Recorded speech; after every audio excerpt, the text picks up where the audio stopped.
Hey, race fans, and welcome into Backseat Drivers. We made it to the end of 2020 season. I can't believe that we're saying this on time, guys. I'm joined now by Jonathan Merryman and Kim Coon. Let's head into our three headlines or storylines from the weekend. I have a feeling I know what number one for both of you might be. Yeah, Chase wins is number one, and he kind of put his foot down. He got aggressive with Logano there at the end, kind of rode his back bumper a little bit. Then obviously the passing of the torch, the moment there after the race, it looked like Jimmy was just as excited, if not more excited, for Chase than Chase was. The in-car shot, Jimmy's fist was moving pretty quick. And then I think, moving into kind of a 2A, I'll use 2A as my third bullet point, is Jimmy, he's wrapped up. He's done. He said his heart is full in terms of what he's accomplished with NASCAR. Weaver, I see you're looking pretty sad there. But yeah, just an all-around solid weekend with all three series at Phoenix. I think for my headlines, obviously Chase winning the championship, but more so than him winning, him being the third youngest champion in NASCAR Cup history. There's a youth movement happening in our sport. It's great. The future is bright. Second headline is going to be Brad Keselowski. Trouble for that team. They had a number of slow stops. I don't think it necessarily cost them a championship because I think Chase had the car to win the race, but not what you want out of your championship race for the number 2 car. And then I think the third headline is Denny Hamlin. And I think that honestly, continues from what we saw last week. Kevin Harvick not make it into the championship four. Then you have Denny Hamlin, who was another strong guy during the regular season, just didn't have a good car for the championship race. And that was kind of a little bit of a shocker based on the strong performance we saw throughout the season from him. All right, Kim. So I want to touch on your last point with Denny Hamlin. He's made it to the championship a number of years. But as far as 19 and 20, this has kind of been a Denny Hamlin that's been different and has had those hot streaks and propelled himself to the championship for now 2 years in a row, but has not been able to check that final box of a championship. So, Merryman, I'm going to flip the page on you and ask you, do you think that this was the best that the 11 and Denny Hamlin had at winning a championship? I think between last year and this year, I think realistically and statistically, I think it's probably – not going to happen for Denny. Now, granted, the playoff system, anything can happen. So let's not write him completely off. But do I think Denny Hamlin's going to end his career with a championship? No. Do I think that's going to bother Denny Hamlin? No, I don't think it's going to bother him. He's going to end his career probably with 50-plus wins. But I think Steve Letarte made a great point in the booth yesterday. They took it out of Denny's hands last year with the piece of tape. That's got to be a heartbreaker. This year, I think they were maybe a little gun shy. They didn't get too aggressive on that, and they let Denny go out there and do his thing. I just don't think those two lines crossed at the right point like it did with, say, what we saw out of Chase Elliott. So, it is a heartbreaker for Denny. He had one heck of a year, definitely one of the best seasons out of, those championship 4 drivers, but you got to make it work in that last race, and they just didn't get it done. But short answer after my long answer is no, I don't think Denny Hamlin won a championship. I disagree. I think Denny's probably got, if I had to guess, 3 to 5 more years left in the Cup Series as a driver. I think he's not satisfied. I think he wants to win a championship, and he probably won't retire until he does. We saw strong performances from him last year, strong performance from him this year. He just has to figure out how to win that championship race. We know he's a guy that can get to victory lane, but how do you do it when you're one of the championship 4? I think he still has got to figure that out. I think he does do that. What I will be curious to see is how being a team owner in the Cup Series is going to affect him. Will that distract him, or will maybe it make him a little bit more focused? So that's yet to be seen. We'll have to see how that plays out next year, but disagree with Merryman. I think Denny Hamlin at one point or another will be a Cup Series champion. Let's get into our Mobil 1 driver of the week. We obviously have to talk about Clint Bowyer. It was his final race as well. He's now moving into the booth. So we're not saying goodbye to Clint in the world of NASCAR, but we are getting the booth side with the tie and the suit on versus the fire suit of Clint Bowyer. What do we think of the 14's career? I think if you look at it as a whole, Clint's had an amazing career. He's won, his fair share of races. He's made us really laugh and laugh so much that it hurts along the way. So I don't think that's over. I think you can definitely look forward to him being in that Fox booth starting at Daytona next year.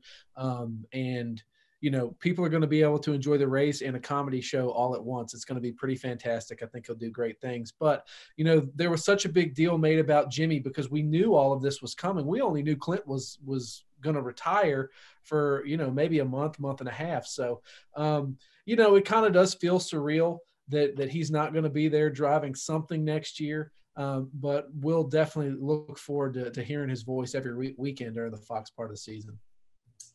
I agree. You know, Clint's such a bright spot in this sport, and it's going to be sad to see him not be behind the wheel. But the good news is we aren't losing him. We're still going to get all of his antics just this time from the broadcast booth. He's going to keep us laughing just like he's done throughout his entire career. And I do think maybe his retirement gets a little bit overshadowed by Jimmy, and that's just because of when each of their announcements had come. We didn't know Clint was going to be retiring until later in the season. But, you know, honestly, I think Clint probably preferred it that way, because can you imagine Clint each weekend being asked what this race means to him? He would have gotten so fed up with the same questions over and over again, week in and week out. And so I think this is exactly probably how he would have enjoyed his exit, you know, a late announcement, and then he moved straight to the broadcast booth. And I like that he was a good sport. You know, at Phoenix, he was donning one of those one final time hats of Jimmy. And I thought that was such a way to go out, is to do it among his peers, and that being Jimmy Johnson. And, you know, he wasn't trying to steal any sort of spotlight, and that's just Clint. He is who he is, and I'm excited to see what he does in the broadcast booth, and I know he's going to keep us laughing. We just need to keep him in that broadcast booth for 15 years, and then that way Cash will be ready. He's got a couple parts. He seems to be just as insane as his dad. So if Clint can hold us down for 15 years in that Fox booth, we'll be okay.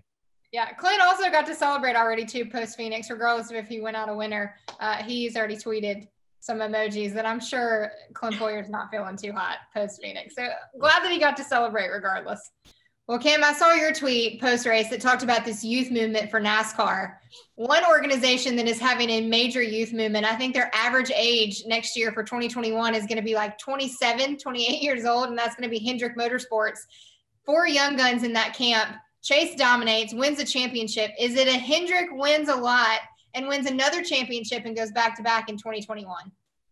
I think yes. I think Hendrick is back to their winning ways. They're going to be headed into next season with the reigning champion in Chase Elliott. We add a couple more road courses to the regular season, which is going to favor Chase. But then you look at the strength of Alex Bowman and William Byron. William, who was able to get his first win this season. Not only that, he's going to have Rudy Fugle as his crew chief. People have been trying to get Rudy away from KBM for such a long time. Hendrick finally did it. Smart guy there. And then you look at Chad Knaus moving over to vice president of competition at Hendrick. I think that can only strengthen their case. But William Byron, Alex Bowman, Kyle Larson, Chase Elliott are going to be the drivers you see frequently in victory lane. And I'm going to call it now. I'm going to say Hendrick, back-to-back championships. I don't know that it's going to be Chase next year, but I do think an HMS driver takes home the 2021 title. I think 2021 looks really, really good for Rick Hendrick. You know, Chase flipped that switch last week at Martinsville. He's got it dialed in. His confidence is an all-time high. You have Alex Bowman, who's going to have more stability next year in his career in terms of sponsorship and knowing where he's going to race with Ally and Hendrick Motorsports. I think that's going to benefit him a lot. William Byron got the wind monkey off of his back. Rudy Fugle's a little bit of a question mark, but definitely once they get that figured out, that relationship figured out, I think they'll be on par. But look, Kyle Larson could come out and just set the world on fire next year.